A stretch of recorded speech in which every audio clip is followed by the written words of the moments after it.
यमराज कहते हैं जो भगवान के शरणागत भक्त हैं,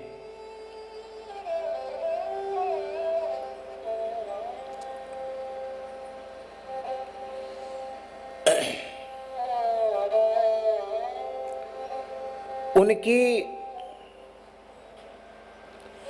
सब ओर से रक्षा करने की जिम्मेवारी भगवान की है। सारा भार भगवान का है।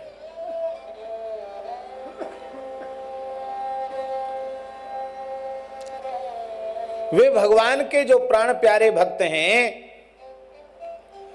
उनका कोई भी अनिष्ट नहीं कर सकता।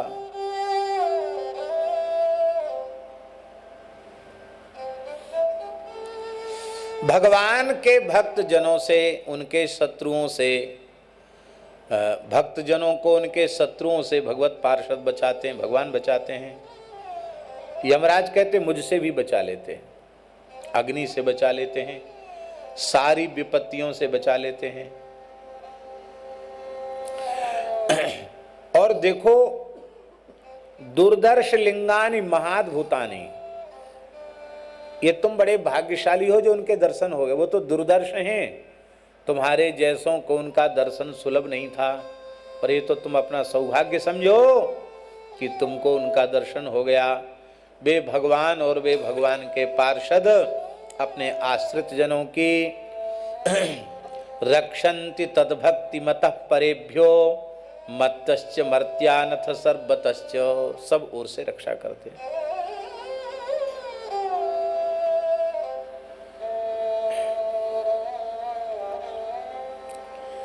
एक महात्मा को एक श्रीमंत के ऊपर दया आई। महात्माओं को दया आ ही जाती है। बात ऐसी थी कि वे महापुरुष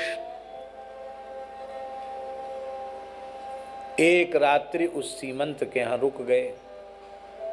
गृहिणी भगत थी, संध्या का समय था। महात्मा आ गए दरवाजे पे, बोले महाराज कहाँ जाओगे? यहीं सो जाओ, यहीं एक रात्रि विश्राम करो। महात्मा वहीं, बगीचा था सेठ का, बगीचा में कोठरी थी, उसमें रह गए। खाया पिया तो कुछ नहीं, थोड़ा दूध ले लिया। तो मन में आया कि इसके घर में हम रुके हैं यात्रा में चलते हुए, परिस्थिति बस इसको कुछ दे के जाएं। पैसा तो हम छूते नहीं, किसी चीज़ के कोई संबंध है नहीं, पर अपनी ओर से इसका आतिथ्य हमने स्वीकार किया तो इसको कुछ देना चाहिए। तो महात्मा बोले कि देखो ऐसा है सेठ जी, राम राम किया करो, भजन किया करो, राम नाम का जप किया करो। बोला महाराज और सब हो सकता है, ये काम हमसे नहीं हो सकता। क्यों? हम बहुधंधी हैं, बहुत व्यापार व्यवहार में फंसे हुए हैं, हमको मरने की भी फुर्सत नहीं। आप भजन की बात बोल रहे हो? महात्मा ने हंस के कहा कि फुर्सत नहीं होगी तो भी तो मरना पड़ेगा। आप ये कह दो मौत से कि हमको फुर्सत नहीं है मरने की, तो क्या बच जाओगे? मरना तो पड़ेगा। बोले जब वो मरना पड़ेगा वो तो मजबूरी है, देखा जाएगा। लेकिन आप कहो भजन, तो भजन की फुर्सत नहीं। महात्मा ने कहा ये सब तुम्हारा यहीं छूट जाएगा। बोले छूटे चाहे रहे, चाहे जो भोगे, इससे आपको क्या लेना देना, वह हम भजन नहीं कर सकते। महात्मा को दया आई, बोले इतने व्यस्त हैं आपको बिल्कुल फुर्सत नहीं? कभी तो फुर्सत होती होगी, थोड़ी तो फुर्सत होती होगी। भगत बोला कि जितनी देर शौचालय में बैठे हैं उतनी देर फुर्सत होती, बस समझ लो। जितनी देर शौचालय में बैठते हैं उतनी देर समझो किसी से मिलते जुलते नहीं फुर्सत होती है। अब तो हमने सुना शौचालय में भी टेलीफोन लोग रखते हैं और शौचालय में भी पढ़ने की पुस्तकें भी रखते हैं, सुना है? अब वहाँ भी लोग व्यस्त हो गए। लेकिन वो उसने कहा शौचालय में थोड़ी फुर्सत रहती है, तो उनका कोई बात नहीं, शौचालय में ही तुम सीताराम सीताराम किया करो। महात्मा सोचे भगवान का नाम है, आप लोग इस कथा को सुन के एक प्रयोग मत करना। मानसिक तो नाम जब संभव है उसमें उच्चारण नहीं करना चाहिए, उत्तम पक्ष है ये। उन्होंने कहा ठीक है। उसने कहा चलो महात्मा पीछे पड़ा, वचन दे ही दो, ठीक है तो शौचालय में सीताराम सीताराम करेंगे। अब वो करने लग गया, शौचालय में बैठता सीताराम सीताराम सीताराम सीताराम। इतना मीठा नाम, जहाँ कहीं नाम हनुमान जी सुनते हैं दौड़े चले जाते हनुमान जी। हनुमान जी ने कहा इतना मीठा नाम कहाँ से आ रहा है, कौन ले रहा है ये नाम? देखा रे, मेरे युगल सरकार का प्रभु का नाम शौचालय में बैठ के, अभी इसकी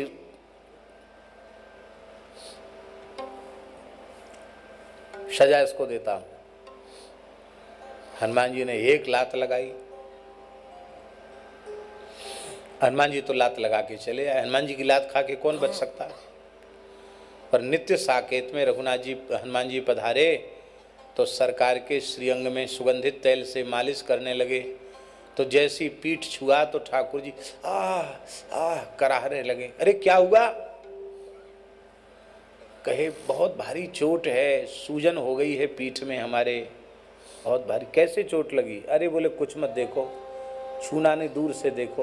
अरे आपके पीठ में तो एक बंदर के पैर का निशान है। एक कौन सा ऐसा उद्धत उद्दंड बंदर आ गया जिसने आपकी पीठ पर प्रहार किया? राम जी बोले जानने की कोशिश मत करो, प्रयास मत करो, बस आज तो चरणों में थोड़ा सा तेल लगा दो, बस अब पीठ छुओ मत, बहुत दर्द है। सरकार बताना पड़ेगा। कहा बता, पूछ रहे हो, तुम्हारा ही पैर का निशान। अरे हमारा प्रभु, राम राम, हमारी बुद्धि ऐसी कैसे बिगड़ गई? हम भला आपके देह पर अपने चरण का प्रहार कैसे कर सकते हैं? भगवान ने कहा कि जो नाम जपते हैं उनकी सुरक्षा में और मेरे पार्षद करते हैं। अब आप तो नाराज हो गए कि शौचालय में क्यों जप रहा है, पर किसी महात्मा की आज्ञा से साधन कर रहा था। तो मैंने सोचा कि यदि आपकी लात खा के वो मर गया तो नाम जापक की नामी प्रभु रक्षा करते हैं, ये सिद्धांत नष्ट हो जाएगा। इसलिए मैंने अपनी पीठ लगा दी उसको बचाने के लिए। तो तुम्हारा पैर हमारी पीठ पर पड़ा। त्रिलोक विजयी रावण आपका बायां हाथ का मुक्का नहीं झेल पाया, घूंसा नहीं झेल पाया। ये बेचारा कलयुगी सेठ, ये आपकी लात कैसे सहन कर पाता? ये तो मैं ही है जो इतनी जोर की लात सह गया। तब से हनुमान जी ने कान पकड़े, बोले महाराज अब आप पीठ लगाने मत जाया करो, मैं प्रतिज्ञा करता हूं जो राम राम करेगा उसकी रक्षा मैं करूंगा। साधु संत के तुम रखवारे, साधु संत के तुम रखवारे, असुर निकंदन राम दुलारे, असुर निकंदन राम दुलारे। यही बात यमराज कह रहे हैं कि नाम का आश्रय लेने वाले की रक्षा स्वयं नामी भगवान करते हैं और उनके प्राण प्यारे पार्षद उनकी रक्षा करते हैं। इसलिए तुम लोग समझो, धर्मम तु साक्षात भगवत प्रणीतम, न वै विदुर ऋषयो नापि देवा, न सिद्ध मुख्या असुरा मनुष्या, कुतश्च विद्याधर चारणादया। भगवान के द्वारा प्रकटी भूत, भगवान के मुखारविंद से प्रकट जो परम विशुद्ध गुणातीत भागवत धर्म है वह अत्यंत गोपनीय है, उसको जानना बहुत कठिन है।